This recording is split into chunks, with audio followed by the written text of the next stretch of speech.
12 February ही तारीख महाराष्ट्राच्या राजकारणात इतिहास घडवणार होती।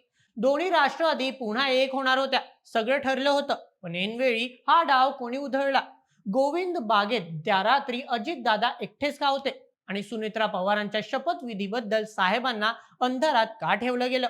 या सर्व प्रश्नांची उत्तरे देणारा साहेबांचा हा गौप्यस्फोट राजकारणात कधी काय होईल याचा काहीच नेम नाही असं म्हणतात। पण आज जी बातमी समोर आली आहे तिने फक्त राजकीय पंडितच नाही तर सामान्य जनताही चक्रावून गेली आहे। गेल्या 4 महिन्यांपासून आपण ऐकत होतो की काका पुतण्या वेगळे झालेत, पक्ष फुटलाय, पण पडद्यामागे काही वेगळीच खिचडी शिजत होती। हे आता खुद शरद पवारांनीच सांगितलंय। होय मित्रांनो, दोन्ही राष्ट्रवादी गट पुन्हा एकत्र येणार होते आणि त्याची तारीख ही ठरली होती 12 फेब्रुवारी। पण मग कसं काय घडलं की हा प्लॅन फिसकटला आणि सुनेत्रा पवारांच्या अचानक झालेल्या शपथविधीने चर्चेत मिठाचा खडा कसा टाकला? आज आपण याच इनसाइड स्टोरीचा पंचनामा करणार आहोत। चला मग सुरुवात करूया आजच्या व्हिडिओला। नमस्कार, मी नील सोनार, तुम्ही पाहत आहात बोल एमएच। सुरुवात करूया त्या दिवसापासून जिथे या सगळ्याची स्क्रिप्ट लिहिली जात होती। तारीख होती 17 जानेवारी, ठिकाण होतं बारामतीचं गोविंद बाग।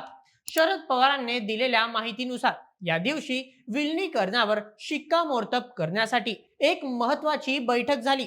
पण या बैठकीतली सर्वात धक्कादायक गोष्ट काय होती माहित आहे? ती म्हणजे दोन्ही बाजूंची उपस्थिती। शरद पवारांच्या बाजूने पूर्ण फळी हजर होती। स्वतः शरद पवार, जयंत पाटील, हर्षवर्धन पाटील, शशिकांत शिंदे आणि आमदार रोहित पवार। पण अजितदादांच्या गटाकडून फक्त आणि फक्त अजित पवार। मित्रांनो, इथेच खरी मेक आहे। अजितदादा एकटे चर्चेला आले होते, याचा अर्थ त्यांच्यासोबत असलेले इतर नेते चर्चेत समावेश नव्हते का? दादांना हे ऑपरेशन एकीकरण गुप्त ठेवायचं होतं।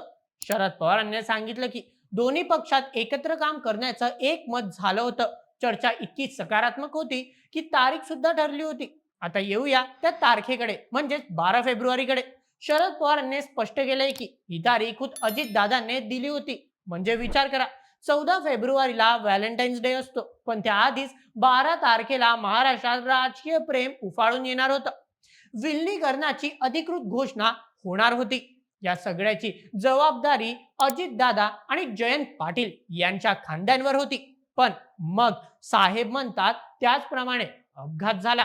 पवार साहेब म्हणाले सकारात्मक चर्चा होती, पण अचानक ही घटना झाली आणि त्यात खंड पडला। हा अपघात नेमकं काय होता? शरद पवारांचा रोख कोणाकडे आहे? त्यांनी नाव घेतलंय सुनील तटकरे आणि प्रफुल्ल पटेल यांचं। पवारांच्या म्हणण्यानुसार निर्णय घेण्यासाठी जी घाई केली गेली त्यामागे या दोन नेत्यांचा हात असावा। दादांची इच्छा होती एकत्र येण्याची, आमचीही इच्छा होती, पण काही शक्तींनी हे होऊ दिलं नाही। नरेश अरोरा कोण आहेत हे मला माहित नाही असंही पवार म्हणाले। म्हणजे या स्क्रिप्टमध्ये अजूनही काही पात्र आहेत जी पडद्याआड आहेत। काल रात्री म्हणजे 30 जानेवारी रोजी एक मोठी घटना घडली। सुनेत्रा पवार यांची उपमुख्यमंत्री पदाची शपथविधीचं ठरलं। सर्वात मोठा धक्का म्हणजे खुद शरद पवारांना याची कानोकान खबर नव्हती। पवार म्हणाले सुनेत्रा पवार आज शपथ घेत असताना मला काहीच माहित नाही तर मी काय बोलणार? हे वाक्य खूप महत्वाचं आहे। सुनेत्रा पवार या पवारांच्या घरातील सून आहेत, पण घरातल्या सुनेच्या इतक्या मोठ्या निर्णयाबद्दल कुटुंब प्रमुखाला माहित नसावं। यातून स्पष्ट होतं की बारामती आणि दिल्ली यांच्यात संवादाची दरी किती वाढली आहे। पवारांनी हे सुद्धा सूचित केलंय की सुनेत्रा पवारांनी याबद्दल कोणतीच चर्चा केली नव्हती। हा निर्णय कदाचित मुंबईत किंवा दिल्लीत ठरला असावा। शेवटी पवार साहेबांनी भविष्याचा वेध घेतला। ते म्हणाले की आमच्या नव्या पिढीला पुढे आणलं जाईल।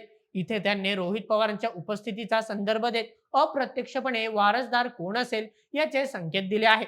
तर मित्रांनो, हे आहे 17 जानेवारी आणि 12 फेब्रुवारीचं गुपित। एका बाजूला एकत्र येण्याची चर्चा आणि दुसऱ्या बाजूला अचानक झालेली शपथविधी आणि राजकीय खेळी। शरद पवारांच्या या गौप्य स्फोटाने एक गोष्ट सिद्ध झाली आहे, अजितदादांना परत यायचं होतं, पण त्यांच्या आजूबाजूच्या काही नेत्यांनी ते होऊ दिलं नाही असा साहेबांचा दावा आहे।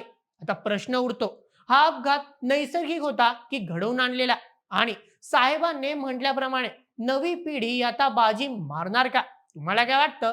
12 फेब्रुवारीला जर विलिनीकरण झालं असतं तर महाराष्ट्राचं चित्र कसं असतं? तुमचं मत आम्हाला कमेंटमध्ये नक्की कळवा आणि अशाच व्हिडिओसाठी सबस्क्राईब करा बोल एमएचच्या यूट्यूब चॅनलला।